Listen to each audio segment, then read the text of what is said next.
las líneas rojas.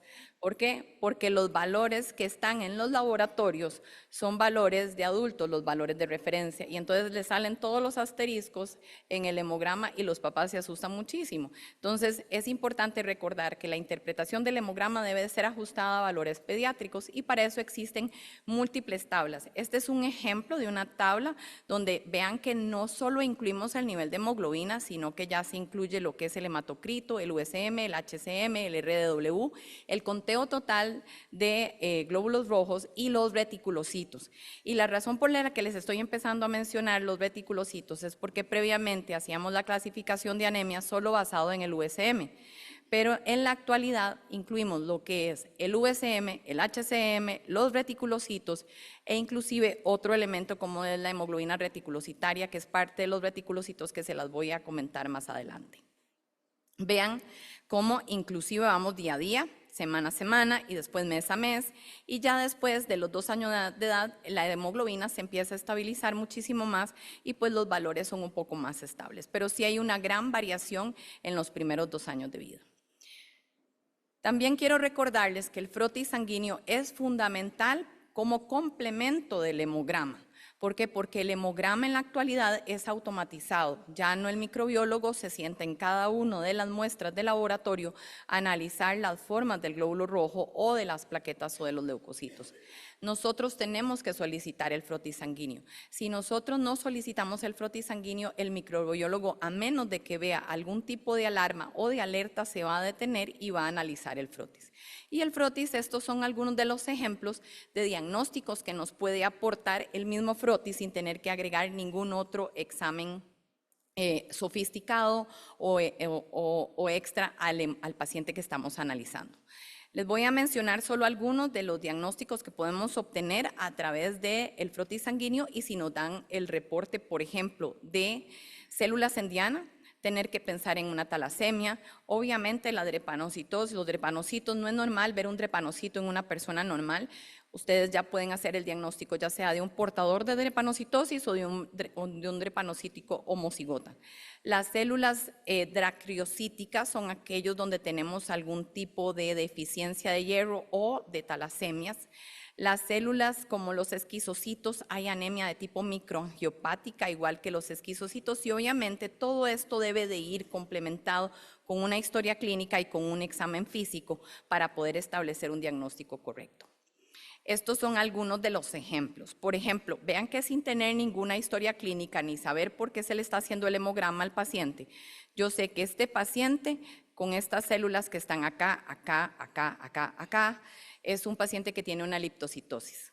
Si yo veo este frotis de acá, veo que es un paciente que tiene un RW muy elevado y una anisopoiquilocitosis importante, donde tenemos hipocromía, tenemos microcitosis, tenemos células en lápiz, tenemos dacriocitos. Probablemente se trata de una combinación de una anemia por deficiencia de hierro puede tener también una talasemia.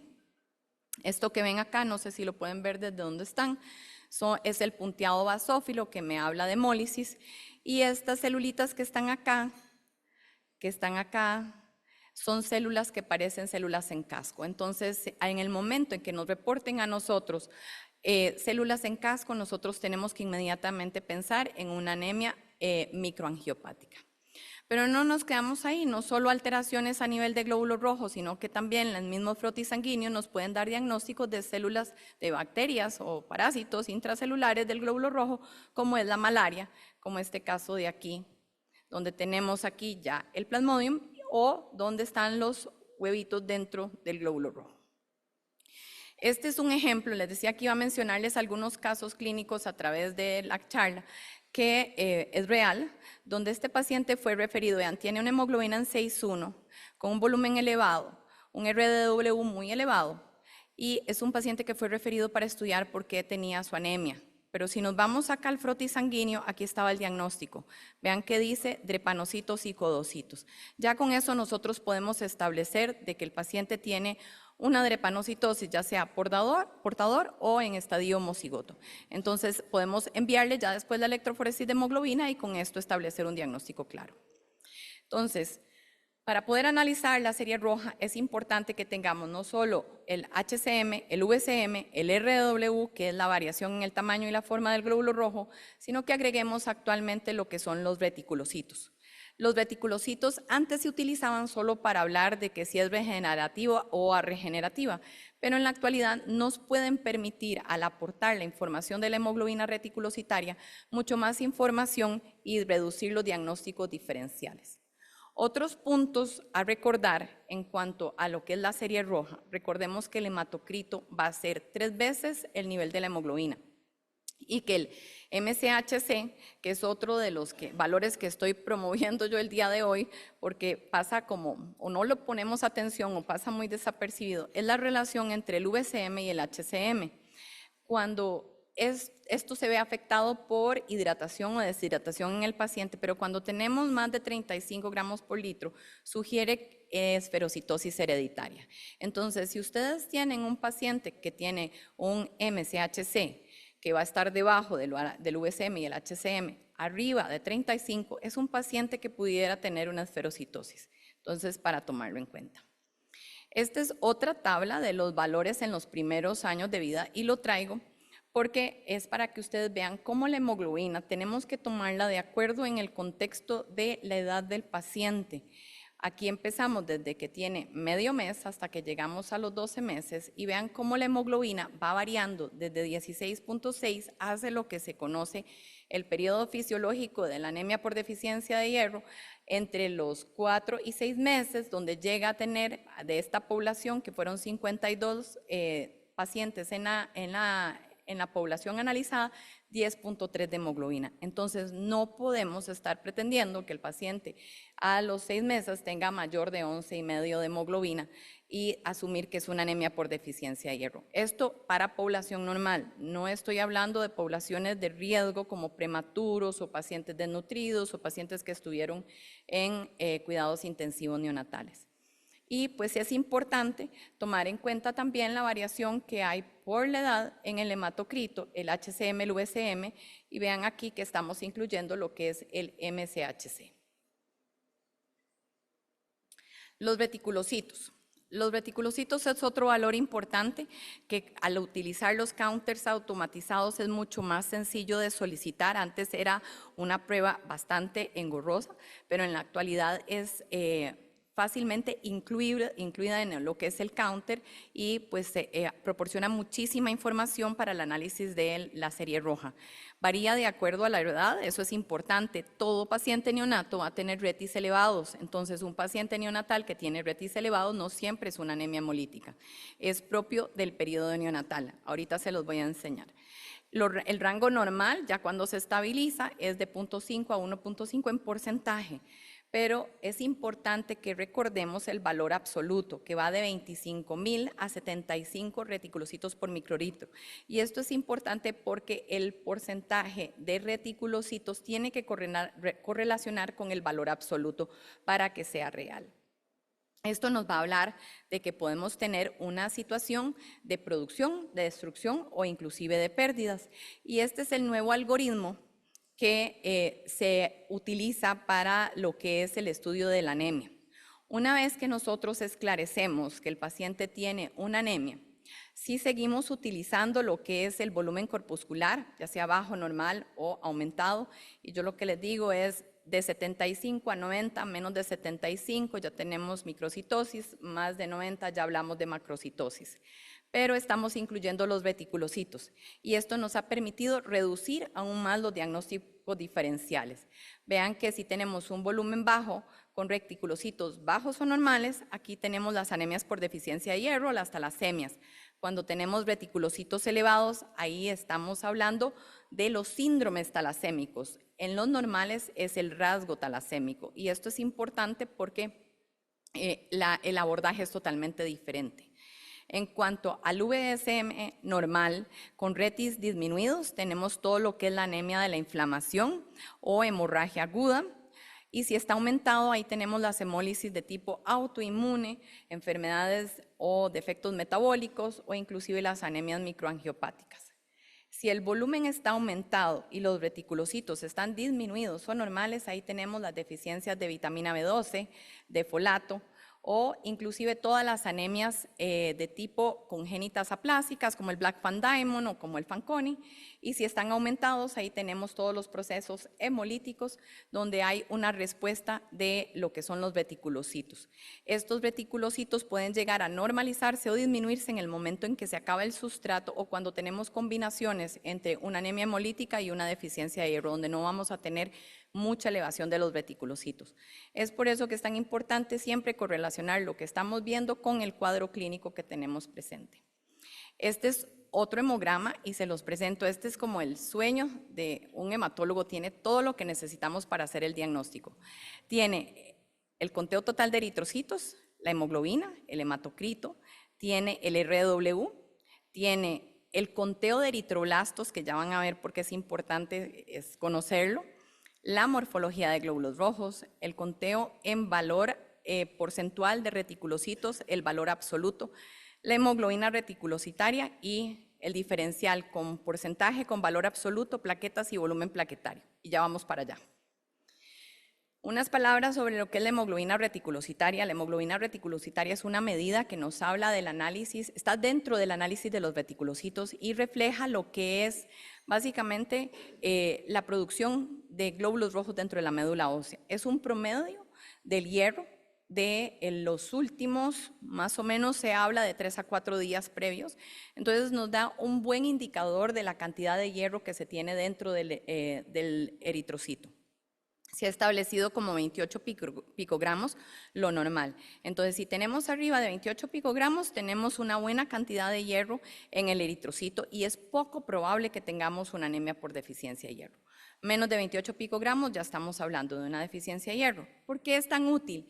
Porque aparte de que es analizada en los counters actualmente, no se ve alterada por el sexo, no se ve alterada por la edad y tampoco se ve alterada por procesos inflamatorios. Entonces, esto nos hace que sea un valor bastante confiable. Y tampoco se requiere ayuno, que eso es algo muy importante para lo que son los índices de hierro. Bueno, este es otro ejemplo. Tenemos aquí, vean, este ejemplo de este hemograma sugería que fuera una anemia por deficiencia de hierro. Es un niño que tiene 2 años de edad, no tenía factores de riesgo, había tomado la profilaxis adecuadamente, tiene un conteo de eritrocitos que no está bajo, una hemoglobina que está 11.5, o sea que está ahí como apenas, un volumen que está bien, una concentración de hemoglobina que está bien. La morfología de eritrocitos habla de que tiene normocítica, pero vean acá que tiene 2 cruces de microcitos. Tiene retis que están bien, un valor absoluto de reticulocitos que está en 50.000, que está también bien, y la hemoglobina reticulocitaria está en 27.6. Entonces es un paciente que probablemente no tenga una anemia por deficiencia de hierro y puedo buscarlo como un rasgo talasémico, sin tener que invertir recursos en hacerle índices de hierro a este paciente o someterlo a un ayuno de 8 horas para hacerle más pruebas. Pasemos a los leucocitos. Los leucocitos, hablamos de que lo normal es de 5.000 a 10.000, también se ve afectado por la edad y ya les voy a enseñar una tabla al respecto. Y tenemos una distribución, todas estas células, los eosinófilos, basófilos, neutrófilos, linfocitos y monocitos son parte de los leucocitos y tienen una distribución porcentual que es normal. Los eosinófilos vamos a tener una distribución de 1 a 3%, los basófilos hasta un 1%, neutrófilos en un 70%, hasta un 70%, linfocitos de un 20 a 45 y monocitos de 3 a 7. Esta es la distribución que deberíamos tener todos en la edad adulta, pero esto no es estático. Nuestras células reaccionan ante diferentes eventos que están sucediendo en nuestro cuerpo, ya sea que venimos saliendo de un proceso infeccioso o vamos a entrar en un proceso infeccioso o estamos sometidos a estrés o tenemos un problema nutricional.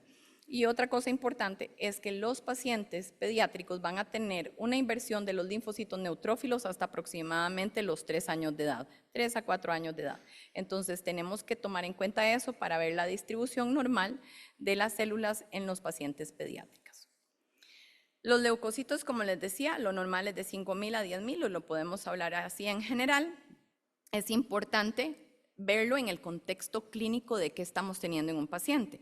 Les digo, no podemos pensar que tenemos una leucocitosis si no tenemos por qué estamos haciendo el hemograma. Es muy diferente tener 50.000 leucocitos en un paciente que tiene un dolor en fosa ilíaca derecha, un paciente que tiene 50.000 leucocitos que tiene hepatoesplenomegalia, adenopatías, pálido, postrado en una cama. Son dos contextos totalmente diferentes. Por eso es que tenemos que siempre analizarlo en el cuadro clínico. Pero es muy importante que si nosotros tenemos un diferencial o parámetros que no concuerdan con el cuadro clínico que nosotros estamos presentando o que estamos valorando, que dudemos del counter. ¿Por qué? Porque los counters son automatizados y aquí tenemos que o asegurar que hubo una adecuada corrección de las células o que realmente sea un valor correcto. Esta es la tabla que les decía que incluye lo que son los glóbulos blancos, los neutrófilos, los linfocitos, eosinófilos y monocitos. Y vean cómo empieza desde el nacimiento por horas y después año a año a partir del año de edad. En el paciente neonato vamos a tener una leucocitosis que es normal y vamos a tener el predominio de los linfocitos sobre los neutrófilos hasta aproximadamente los 4 años de edad y ya después cambia. Pero lo más importante es que ustedes se cuestionen si lo que están teniendo en el examen que están analizando está bien. Recuerden que es automatizado y si es necesario repetirlo, se debería de repetir. Y les voy a mostrar algunos ejemplos. Este es un hemograma que se los presento antes de decirles por qué tenemos que repetir, porque es un hemograma que viene del hospital, pero viene hasta cierto punto incompleto o nos pone a nosotros a trabajar un poquitito más, porque si bien tiene todo lo que son los índices hematológicos, ahí si yo quiero analizar un poco más porque este paciente tiene una pancitopenia, necesito los reticulocitos y tiene la distribución porcentual de lo que son las células de los leucocitos, pero no me da el valor absoluto. Entonces, en todo paciente nosotros nos tenemos que sentar a analizar el valor absoluto de cada una de las células y ahora les muestro un ejemplo. Y las plaquetas sí incluye lo que es el volumen plaquetario, que eso es muy importante para poder estar seguro que las plaquetas son realmente disminuidas o no. Esta foto se las pongo porque yo cuando analizo un paciente siempre le pido a la mamá que traiga todos los hemogramas que tenga en la medida de lo posible. Esa es información que vale oro, porque nos va a permitir establecer que si lo que estamos viendo en el momento del análisis es algo que es nuevo o es algo que puede venir de hace muchos años. Y eso permite establecer condiciones que son constitucionales o que han tenido toda la vida y han pasado desapercibidas. Por ejemplo, las neutropenias que son constitucionales o pacientes que han tenido anemia con una microcitosis siempre y había pasado por alto. En cuanto a la leucopenia, vamos a hablar de leucopenia cuando tenemos menos de 4.000 leucocitos. Casi siempre va a estar secundaria a la aplasia medular o procesos virales, tuberculosis, fiebre tifoidea, HIV, hepatitis, pero no debemos de olvidar que hay algunos medicamentos que pueden producir leucopenia. La fenilbutazona es una que causa mucha leucopenia, pero no es tan usada. Sin embargo, el metamizol se ha usado con mucha frecuencia desde los últimos años para manejo del dolor. Eso sí, maneja muy bien el dolor y lo controla muy bien. Sin embargo, puede producir aplasia medular, en algunos casos no reversible. Entonces, cuando tenemos un paciente que tiene una leucopenia y está con metamizol, es importantísimo retirárselo lo antes posible para no degenerar en una aplasia que no vaya a ser transitoria. Entonces, ténganle miedo al metamizol, es buenísimo, para el dolor de cabeza es buenísimo, pero hay que tenerle cuidado. Ahora, ¿qué pasa con esas leucopenias que son posterior a un proceso infeccioso? Depende del proceso viral o depende del proceso infeccioso que se tenga. Podemos tener un proceso infeccioso tan florido como este niño que está acá con este exantema, o podemos tener una rinorrea que pasó desapercibida. Si tenemos un hemograma posterior a un proceso infeccioso y tiene una leucopenia, esta leucopenia no necesariamente se va a recuperar al día siguiente de haber encontrado esa leucopenia en el hemograma. No lo hagan tan seguido. La recomendación es de 2 a 4 semanas siempre y cuando no se tenga ningún otro signo de alarma en el paciente, siempre y cuando no tenga una hepatoesplenomegalia o adenopatías o tenga una bandera roja, pueden esperar. Inclusive hay pacientes que tienen infecciones a repetición después de que tienen una infección como este paciente de acá, por lo general o por algunos casos se enferman con más frecuencia, semana a semana, y esos pacientes pueden durar mucho más en llegar a recuperar esa leucopenia. Puede durar inclusive meses o inclusive años. Sin embargo, cuando tenemos una leucopenia que tiene anemia, que tiene una linfocitosis, que tiene una plaquetopenia, estos son banderas rojas. Siempre detrás de cualquier análisis de un hemograma podemos tener una leucemia, podemos tener malignidad, pero la leucopenia es de cuidado. ¿Por qué? Porque sí puede enmascarar una leucemia. ¿Qué pasa con la leucocitosis? La leucocitosis hablamos que es arriba de 10.000. Recuerden que cuando es automatizado hay que tener cautela, porque los leucocitos hay que corregirlos con respecto a los eritrocitos nucleados. La leucocitosis la podemos ver en las infecciones bacterianas biógenas inflamatorias, en cáncer o neoplasias, en quemaduras o inclusive como ahora ya los adolescentes se están acercando cada vez más al pediatra, pues tenemos que tomar en cuenta lo que es el infarto del miocardio. Pero la parte de automatizada se los menciono, porque vean acá, esto es un hemograma que es correcto, así es como debería de interpretarse. Y estos 20.800 leucocitos, donde dice a la par la palabra corregida, es porque se está haciendo la corrección del conteo total de leucocitos con respecto a los eritrocitos nucleados. Este es el hemograma de una paciente con una beta-talasemia severa. Entonces eso explica la anemia y tiene un vaso muy grande y eso explica las plaquetas disminuidas. Pero el ejemplo se los traigo porque los pacientes como las talasemias tienen eritrocitos nucleados y el counter, al ser automatizado, va a contar esos eritrocitos como leucocitos. Si no se hubiera corregido este hemograma antes de la corrección, tenía 75.000 leucos. Si el microbiólogo no toma la curiosidad o la acuciosidad más bien de corregir este conteo total de leucocitos, restándole todos esos eritrocitos nucleados, entonces hubiéramos tenido una leucocitosis que no es real. Entonces es importante tomar esto en cuenta. ¿Qué pasa con los neutrófilos? Los neutrófilos hay que aclarar que están normales hasta los 2 años arriba de 1.000. Y después de los 2 años ya llegan a su valor de 1.500. Entonces, no podemos hablar de neutropenia en un paciente que tiene 1 año si tiene 1.100 neutrófilos. Entonces, eso es un concepto importante a aclarar. ¿Cuándo tenemos neutrófilos elevados? Bueno, cuando tenemos infecciones bacterianas agudas, infecciones virales en un inicio, quemaduras o el uso de esteroides. Y aquí hago otro alto en el camino también para tratar de regular un poco el uso de esteroides en los niños. La dexametasona no se utiliza para manejo del dolor.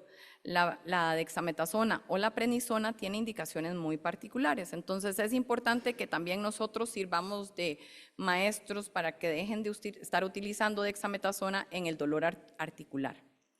Entonces, ¿cuándo tenemos una neutropenia? Cuando tenemos menos de 1.500 si el niño tiene más de 2 años de edad. La podemos dividir entre leve, moderada y severa.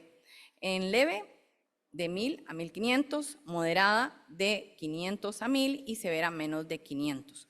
Esta neutropenia en general podemos definir que es producida porque hay un problema en producción, porque hay una inmadurez, porque hay una destrucción, casi siempre de tipo aloinmune, o porque tenemos un proceso de anemia plástica, un defecto hereditario o inclusive por medicamentos como les mencionaba anteriormente. Esta tablita se las reduje porque lo más importante es estos pacientes que tienen neutropenia inducida por infecciones, que usualmente va a tardar entre 8 a 12 semanas para llegar a normalizarse. Y dependiendo del proceso infeccioso, así también puede llegar a tardar entre meses e inclusive hasta años. Lo importante cuando tarda tanto tiempo es que el paciente no tenga ninguna otra alteración, que no tenga ninguna otra citopenia, para no estar enmascarando un paciente que se está abriendo en una anemia plástica tardía. En el paciente neonato tomamos en cuenta si está neutropénico, todos aquellos pacientes que tienen asfixia, que la mamá estuvo hipertensa.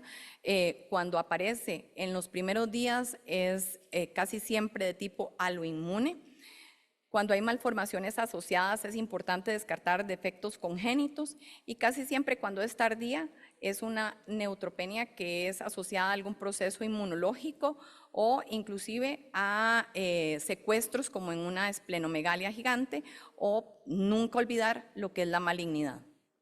Y bueno, vitamina B12 y ácido fólico, que también es importante que lo tomemos en cuenta en aquellos niños que son tan selectivos en su alimentación. No se les olvide que si nosotros tenemos una neutropenia y el paciente empieza a tener infecciones crónicas, afecciones mucocutáneas, lesiones orales, úlceras orales, falla para progresar, linfadenopatía, esplenomegalia o hepatomegalia, hay que descartar malignidad. Pero estas tres de acá, hay que pensar en una enfermedad inmunológica. Y en los pacientes de raza negra existe una entidad que se llama neutropenia étnica benigna. Mantienen leucos menos de 4.000 y también mantienen neutrófilos menos de 500, inclusive en algunos casos. Usualmente no es una neutropenia tan severa, pero son pacientes que han tenido toda una vida de sus valores y ahí es donde es tan importante revisar exámenes viejos que nos van a permitir decir esto es algo constitucional. Los linfocitos. Estos incluyen las células T y las B, parte fundamental del sistema inmune. Y recuerden que tenemos un predominio linfocítico en los 2 primeros años de vida. La dividimos en linfopenia y linfocitosis. La linfopenia es menos de 1000. En cualquier edad, neonato, infante o preescolar, si tenemos una linfopenia, tenemos que descartar un proceso inmune, una inmunodeficiencia. En el neonato también algún tipo sindrómico y en los más ya grandes, descartando la parte inmunológica, tenemos que también descartar un proceso posinfeccioso que la clínica no lo va a decir. Y la linfocitosis casi siempre es un proceso reactivo, autolimitado, pero también nos puede enmascarar una leucemia. Cuando tenemos una linfocitosis puede estarse enmascarando un linfoatípico versus un blasto y por eso se los pongo estos aquí a la par. El linfocito atípico, que muchas veces no lo reportan así, tiene estas características. Es una cromatina densa, escaso citoplasma, núcleo grande. Y esto es un blasto. Hay que tener muchísima experiencia para poder hacer la diferencia entre un linfocito atípico y un blasto. Y básicamente la mayor diferencia va a ser esto de acá, que es el nucleolo. Y esto es un caso de hace como 5 días que me llegó apenas para la charla. Y este hemograma tiene 2 horas de diferencia visto en 2 lugares diferentes. Es un paciente que consultó por cuadro de fiebre persistente, intermitente, un poco cansado, pero no voy a, por cuestión del tiempo, voy a concentrarme nada más en la parte que les quería enseñar. Vean que los leucocitos tenía 3.130 leucocitos y que reportan aquí linfocitos en 69 con 10% de linfocitos atípicos. Como tenía otras alteraciones como 6.000 plaquetas y 6 de hemoglobina, es referido y un microbiólogo con un poco más de experiencia, acostumbrado a ver este tipo de células, ya reporta aquí no linfos atípicos, sino que reporta 24% de blastos. El mensaje de este caso es cuando ustedes vean linfos atípicos en un contexto donde no está claro, es un paciente que se le tiene que dar seguimiento. ¿Por qué? Porque sí puede ser una leucemia, puede estarse enmascarando una leucemia. En cuanto a la eosinofilia, para aquellos que no recordaban cuánto es el valor normal o el valor absoluto de los eosinófilos, menos de 500. Cuando tenemos una eosinofilia leve, está entre 500 y 1500, moderada entre 1500 y 5000 y severa más de 5000. En pediatría, casi nunca vamos a tener malignidad por eosinofilia. Casi siempre son infecciones parasitarias, urticaria, la escabiasis, las drogas. Casi nunca va a ser malignidad. Sin embargo, les presento este caso, que sí era una malignidad, pero vean lo importante de analizar todas las partes del hemograma. Aparte de tener una anemia y una plaquetopenia, el microbiólogo puso los eosinófilos observados presentan displasia. Eso quiere decir que hay algo que está pasando. Hay que hacer una médula. ¿Por qué hay displasia en una célula que debería de estar normal? Pues no. Entonces, esto nos lleva a hacer una médula ósea y el paciente tenía una leucemia mieloide aguda. Vasofilia. ¿Cuántos sabían cuánto eran normales de absolutos de basófilos? Bueno, lo normal es tener menos de 200 o hasta un 2%. Y casi siempre que tenemos basofilia es leucemia o una inflamación muy crónica severa. Pero casi siempre, si se presenta en un niño sano, va de la mano con la eosinofilia. Los monocitos, ya casi termino.